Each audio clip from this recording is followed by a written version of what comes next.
राज्यों में हुए विधानसभा चुनाव में बीजेपी की जीत के बाद विपक्ष नए सिरे से रणनीति बनाने में जुट गया है।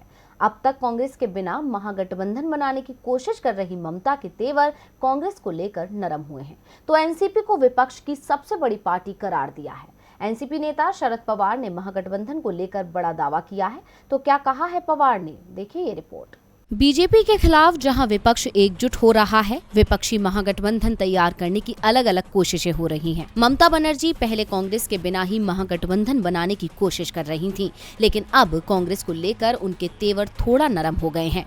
तो तेलंगाना के मुख्यमंत्री के चंद्रशेखर राव भी महागठबंधन को लेकर सक्रिय दिखाई दे रहे हैं। तेलंगाना में बीजेपी की बढ़ती ताकत ने केसीआर की चिंता बढ़ा दी है। विपक्षी दलों की तरफ से मांग उठ रही है कि महागठबंधन की कमान शरद पवार को दी जाए।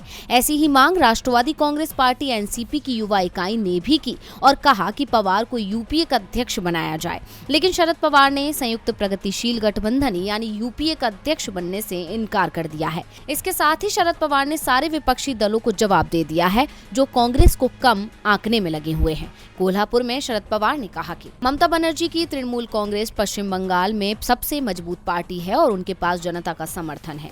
इसी तरह क्षेत्रीय दल भी अपने अपने राज्यों में मजबूत हैं, लेकिन कांग्रेस की पूरे भारत में मौजूदगी है। भले ही फिलहाल ग्रैंड ओल्ड पार्टी सत्ता में नहीं है, फिर भी देश के हर गांव, जिले और राज्य में आपको कांग्रेस के कार्यकर्ता मिल जाएंगे।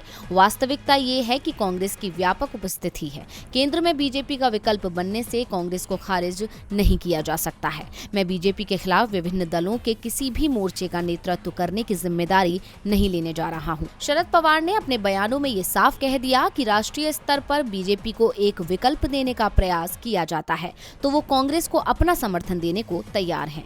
वहीं शरद पवार ने ये भी साफ कर दिया है कि कांग्रेस देश की सबसे बड़ी पार्टी है।